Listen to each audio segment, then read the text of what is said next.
We're privileged to have in studio Bwana James Odongo, who's the Chief Administration Officer at Kenya Extended Producer Responsibility Organization, KEPRO.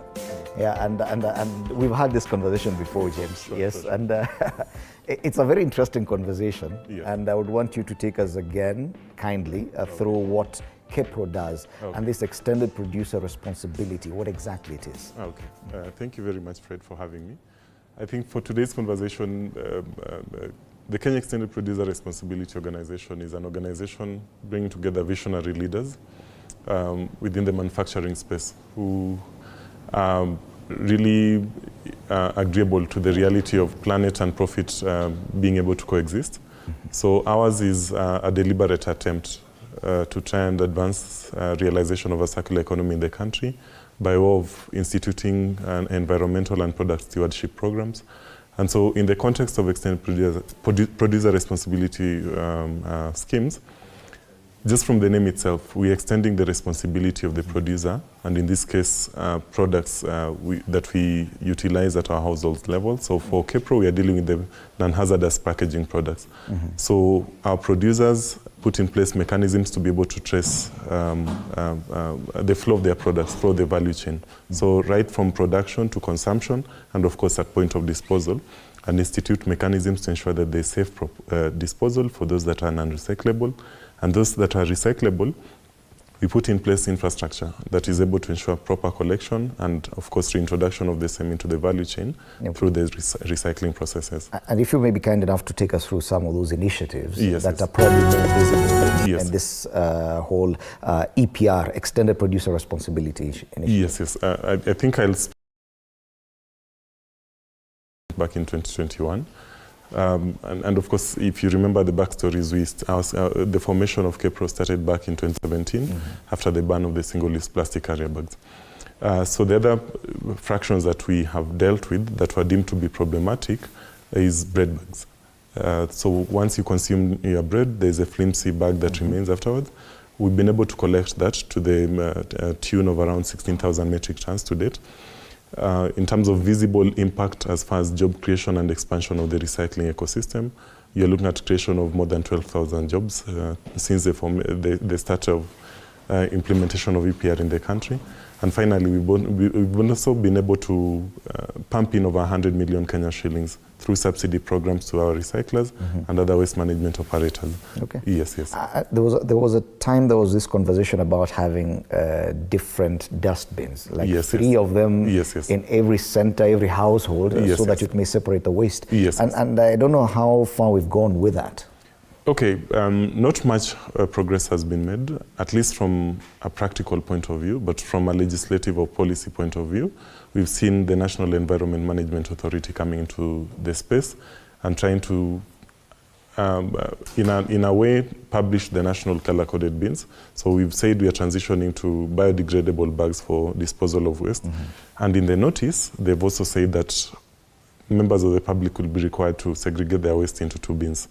So organic waste and the dry waste into separate bins. So in the interim, we are hoping at the end of the notice period, which was lapsing end of this month, that we are going to see a transition towards a maximum of two bins for our disposal of waste. Okay. Yes. So it is the extended producer responsibility program. But you're saying you're talking about the consumer too. That means the consumer has something to do with it. Sure. What is it that the consumer has to do? So as KEPRO, we believe that the consumer is actually the primary stakeholder within the waste ecosystem, because the reality is, as long as Fred is improperly disposing of their waste and not placing it in the right bin, there's only so much we can do, even however much money we are able to pump into the system, however much bins we are going to be able to provide.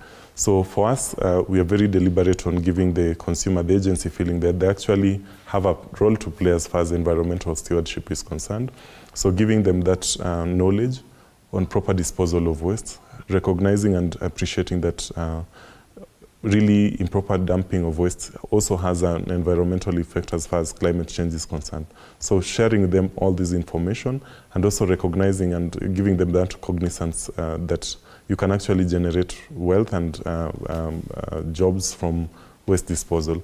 So really sharing that information So actually earlier this year, and I think I'd mentioned this earlier, is that we launched what we are calling the Consumer-Led Transformation Initiative, where we are giving the consumer that prominence to appreciate and recognize that really the waste conversation starts with you.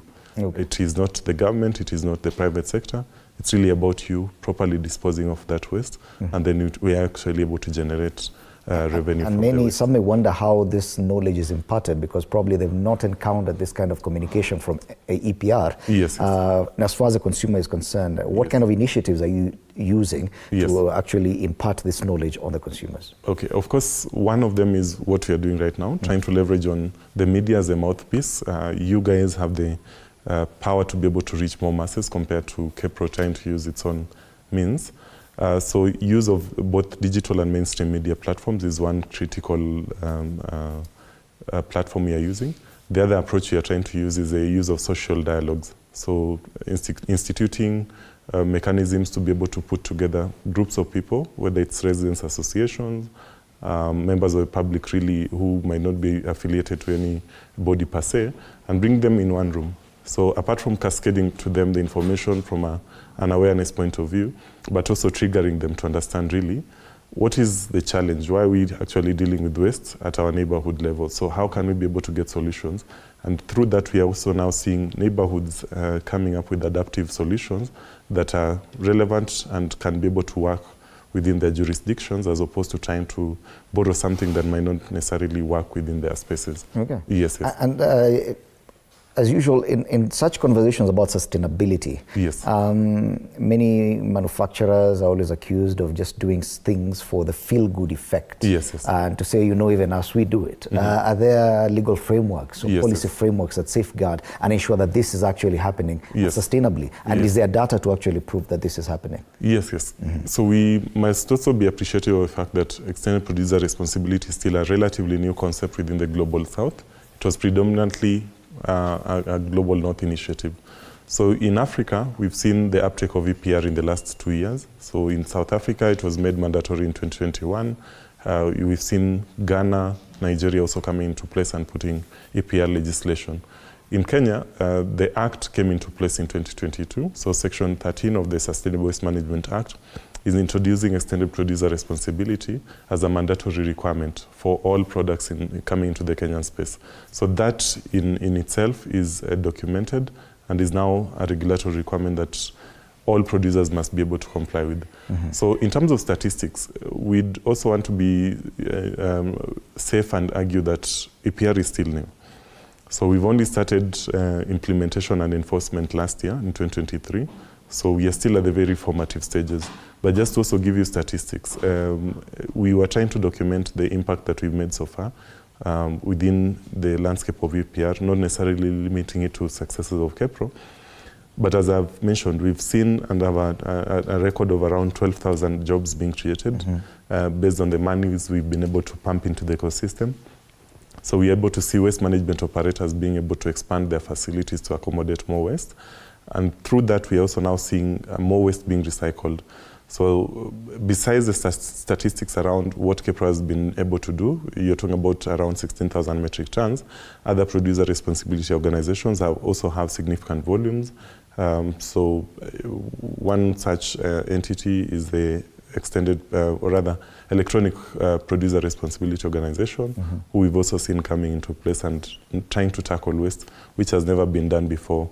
From a legislative point of view. Okay. Yes. But all this comes at a cost. You talked about expansion, you talked about the labor that is used on this, and one may wonder, who pays for this? Who bears the cost? Yes. Yeah. So in layman terms, we call it the polluter pay principle, where the producer in this case is deemed as a polluter, and they have to contribute to a kitting.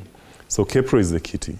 Where we are saying, and just to take you back, the Sustainable Waste Management Act, as much as it's saying producers must comply with EPR, it gives them option. So using a very close example, if TV47 was a producer, and TV47 has the capacity to be able to reach all the 47 counties, establish networks with the waste management operators and the likes, then you can institute individual compliance schemes. Nevertheless, this has always been discouraged because it's not only expensive, but TV47 might primarily be a media station, so does not necessarily understand the schematics around waste management. So that is why you are given the option of collective compliance schemes such as the KEPRO. So members of KEPRO, so currently we represent around 850 members. The KEPRO members contribute a certain levy to our kitties, which we are now able to manage and administer the compliance scheme on their behalf. Okay. So they make payments based on the volumes they are putting out into the market per month. Okay. Yes. And that contribution is conclusive and enough to actually ensure sustainability of this initiative? In the interim, not yet, given that we are yet to crystallize the schematics around implementation of EPR. So we have the Act, and you know, in Kenya, the Act can only be operationalized with the regulations. So we still don't have the EPR regulations, and so we are in a voluntary ecosystem where really members can only be able to contribute as much, and then recognizing that we're in a difficult macro and microeconomic environment, we have we are currently charging what we deem affordable and trying to get the buy-in of the producers. But ultimately, the intention is to have a pricing that is sustainable in the long run, and producers can actually be able to sustain implementation of EPR. Okay. Yes. If we look at the Finance Bill 2024, yes, there is a proposed eco-levy. Yes, yes. Imposed on imported finished products that contribute to e-waste, and it is said that they harm the environment. Yes, yes. And one wonders, with this money that you're collecting towards EPR, extended producer responsibility, and then eco-levy on the other side. Yes, yes. One, isn't it double taxation for producers? Yes. And how does it impact on your work as KEPRO? Okay, so just also, as far as we know, is that there's been some revision. The initial draft was actually imposing on actually even raw materials, the eco-levy on raw materials. But of course, through lobbying and a lot of advocacy by different actors, we've seen that revised to affect the imported finished goods. But just to also, and back to your question, is that EPR and eco-levy are almost speaking the same language, where it's almost a replica of what we wanted to, EPR is trying to achieve. Because the wording of the eco-levy is that it is supposed to take care of the unintended consequences of products being introduced into the Kenyan market. Nevertheless, literally, that is what the EPR is trying to do. And so the idea, as you've rightly put it, pundits would have argued that it would have amounted to double taxation. We are grateful that that has been revised because it was going to affect the competitiveness of Kenyan products in the East African region, because the compounding effect was going to see some products get to up to a rise of in prices by up to 70%. So if you add, say, the edible oils, there was a suggested 25% increase in terms of excise duty, the removal of setting of excise duty and the likes. The incremental increase was getting to about 70% on certain products in terms of consumption. So in terms of the eco-levy tax, yes, it's going to affect implementation of EPR. It's potentially a double taxation by all standards. So the current framing around the imported finished goods, that is also still debatable, because really what might be deemed imported finished goods according to you is not really the case, because maybe there's a bit of value addition coming to be done locally before it is introduced into the Kenyan market. So we're also really keeping an eye on that to see how the regulations will be developed for us to be able to understand the granular bits around how that will be implemented.